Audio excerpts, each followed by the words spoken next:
Okay, so today we're going deep on what happens after a drug gets approved, gets that stamp of approval from the regulators. Right, because I think a lot of people don't realize that, the story doesn't just end there with those clinical trials. Exactly. It's like the first hurdle. Yeah. Yeah.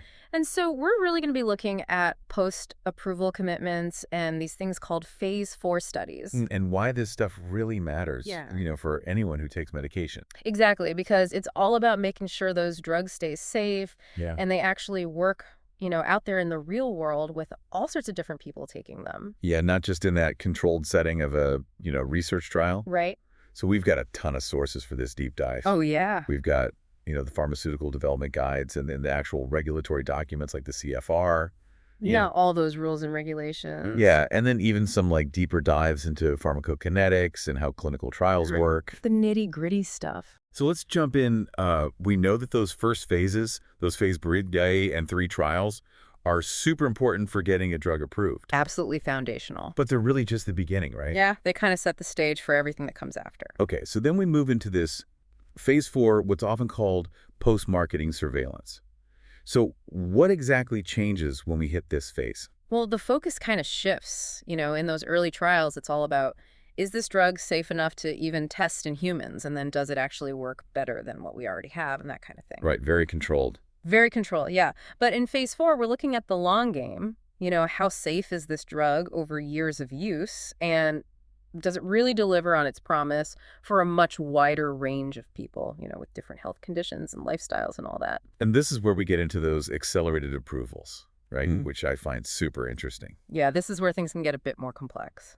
So sometimes a drug gets approved based on what they call a surrogate endpoint. Yeah. So could you break that down for us? Sure, so think of it like this.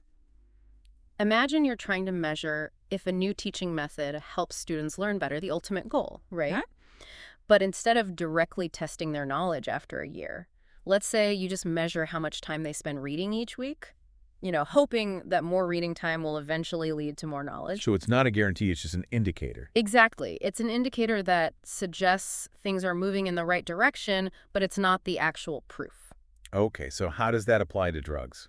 Well, sometimes, especially for serious diseases like cancer or, certain rare conditions, a drug might get approved based on something that's likely to predict a real benefit for the patient, but not the actual benefit itself. So like if a cancer drug shrinks a tumor, that's great.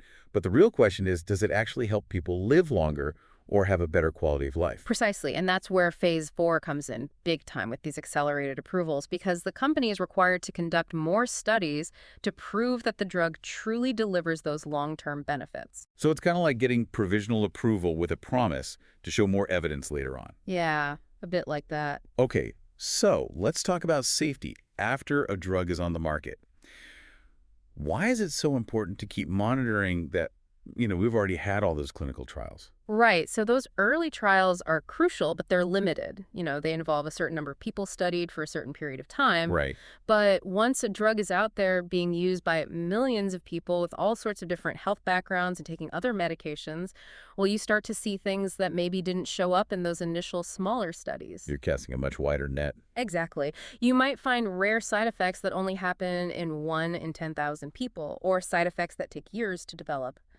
Those are things you just wouldn't catch in a typical phase 3 trial. And real-world use is just so different than a controlled trial, right? People might not always take the drug exactly as prescribed. Absolutely. They might miss doses or take it with certain foods or drinks that interfere with how it's absorbed, or they might have other health conditions that complicate things. So it's messy. Yeah, real life is messy. Okay, so when these, what they call adverse events, do happen, how is that information handled?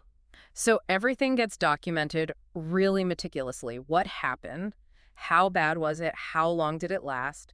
And most importantly, was it likely caused by the drug? So we'll get a detective's case file. Kinda. Yeah, and this lets researchers and regulators look for patterns. Is this particular side effect popping up more often than we'd expect? Is it happening mostly in people with certain characteristics? You're connecting the dots. Yeah, and it helps us understand the drug's safety profile better, out there in the wild. In the real world. Exactly. And we talked about dose-limiting toxicities or DLTs in the early Yeah. phases. Is that still something to watch out for after a drug is approved? Oh, yeah, definitely. So in those early trials, they figure out the maximum dose someone can tolerate before the side effects get too bad. Right, finding that sweet spot. Right. But then once the drug is being used more widely, we might find that certain groups of people are more sensitive to it, maybe people with kidney problems or older folks. So the maximum tolerated dose might actually be lower for them. So it's not just about finding new side effects. It's about refining our understanding of the ones we already know about in different populations. Right, and that can lead to dosage adjustments or, more specific warnings on the drug's label. Okay, so we've talked about safety. Yeah. Let's switch gears a bit and talk about effectiveness. Does that also need to be monitored long term? Oh, absolutely. Because remember, those early trials are showing how well a drug works in a very controlled setting, but real life throws a lot of curveballs. Right, people forget to take their meds or, life gets in the way. Exactly. And so these phase 4 studies can tell us how well a drug actually works over months or even years of use in a much broader and more diverse group of people. And these aren't just repeat trials, right? They can actually explore different aspects of how a drug is used. Right. They might test different dosages or different lengths of treatment to see what works best. They might even discover new uses for the drug, things it was never originally intended for. So like off-label use kind of thing. Yeah, sometimes those off-label uses become official, if enough evidence shows that the drug is safe and effective for that new purpose. That's fascinating. So going back to those accelerated approvals, what happens if those later studies, the ones meant to confirm the clinical benefit, don't actually pan out? Yeah, that's a really important point. If those confirmatory trials don't show the expected benefit, the regulatory agencies can actually withdraw the drug's approval or at least limit its use. So it's not a done deal. No, it's a continuous process of evaluation. They're keeping a close eye on it. Absolutely. And there have been cases, where a drug was initially approved based on promising early data, but then later studies showed it wasn't as effective as we thought, or that the side effects were more serious than initially anticipated. So it's a constant reassessment, even after a drug is already out there being prescribed. Right, because we're always learning more. Okay. And what about pharmacokinetics? I know it's a big word, but basically it's how the drug moves through the body. Is that still studied in phase 4? Definitely, because, it's not just about what the drug does, it's also about how the body handles the drug. Right, how it breaks it down and gets rid of it. Exactly. And that can vary a lot from person to person. Your age, your genetics, other medications you're taking, even your diet can affect how your body processes a drug. So phase 4 helps us understand those individual differences and how they might impact the drug's effectiveness or safety. Right. For example, we might find that a certain drug is metabolized much slower in older adults, which means they might need a lower dose to avoid side effects. So it's all about fine-tuning our understanding of how the drug behaves in different people. Exactly. Okay, so where does all this data come from? Hmm. All this information about safety and effectiveness in the real world. Yeah. It sounds like a massive data collection effort. It is, there are a few main sources. One is observational studies, where researchers basically watch what happens to people who are taking the drug in their everyday lives. So not a controlled experiment, just observing. Right. It's more like real world data. Okay. Then there are patient registries, which are databases that track specific groups of patients who are taking a particular drug. So, for example, there might be a registry for people with rheumatoid arthritis who are taking a certain biologic medication. So that's really targeted data on a specific condition and drug. Exactly. And then, of course, there are the adverse event reporting systems, which are ways for healthcare providers and patients to report any suspected side effects. So it's kind of like crowdsourcing safety data. Yeah, in a way. And the regulatory agencies like the FDA and EMA, they play a role in all this too, right? Absolutely. They're the ones collecting and analyzing all this data, and they also have the power to take action, Yeah. if they see any red flags. Right, like requiring changes to the drug's label or even pulling it off the market if it turns out to be too risky. Exactly. And remember, those post-marketing commitments we talked about earlier, those are often a condition of approval. The company has to agree to conduct certain studies or collect certain data to keep their drug on the market. So it's not just a one-time approval, it's an ongoing process. Right. It's a partnership between the company, the regulators, and the healthcare community to make sure drugs are used safely and effectively. We also saw this term dossier. What exactly is that? So a dossier is basically a giant file that contains all the information about a drug. It includes all the preclinical data, the results from the clinical trials, and then it keeps getting updated with all the post-marketing data. So it's like the drug's permanent record. Yeah, it's everything we know about the drug in one place. Okay, so we've talked about how safety and effectiveness are monitored after a drug is approved. Yeah. What about the regulatory side of things? Do the agencies stay involved? Oh, absolutely. They're constantly monitoring the data that's coming in, and they have the power to take action if needed. And what kind of actions can they take? Well, they can do a few things. They might require the drug company to change the label, add new warnings or precautions, or they might ask them to conduct additional studies to address specific safety concerns. So they can kind of steer the ship. Yeah.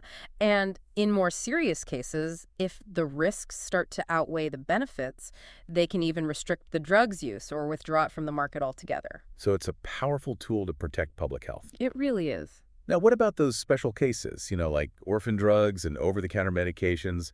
Does post-market surveillance apply to them too? Absolutely. So orphan drugs are those drugs that are developed to treat rare diseases, and they often get special incentives like market exclusivity to encourage companies to invest in them. Makes sense because it's a smaller market. Right. Yeah. But even though they have this exclusivity period, they're still subject to the same post-market surveillance requirements as any other drug. So safety is still paramount. Absolutely. And then with over-the-counter drugs, the FDA still plays a role in making sure they're safe and effective. But those don't go through the same rigorous approval process as prescription drugs. Right. Not necessarily. Some OTC drugs are marketed under a monograph, which is like a recipe book for that type of drug. It lays out the acceptable ingredients, the dosages, the labeling requirements, and so on. So it's kind of like a pre-approved formula. Yeah, but the FDA can still take action if a company deviates from the monograph or if there are new safety concerns that emerge. So it's not a free-for-all. No, there's still oversight to protect consumers. Okay, so it sounds like this whole post-approval process is really a crucial safety net. It really is. It ensures that we're constantly learning more about drugs as they're used in the real world and that we're taking steps to keep them as safe and effective as possible. So to wrap things up, what are the key takeaways you want our listeners to remember about post-approval commitments and phase 4 studies? Well, I think the main point is that drug development doesn't end when a drug hits the market. Phase 4 and all those post-market activities are a vital part of the process. It's about continuous monitoring. Exactly. We're always learning more. And that knowledge helps us make sure that the benefits of a drug truly outweigh the risks for patients in the long run. And for you, our listener, understanding this phase gives you a much more complete picture of the entire drug life cycle. It's not just about those early trials. It's about what happens after a drug is out there being used by millions of people. Right, and it highlights the importance of ongoing research and surveillance to keep medications safe and effective. And it makes you realize how much data is out there, from all these different sources. It's a huge amount of information. And it makes you wonder how we can use that data even more effectively to improve patient care.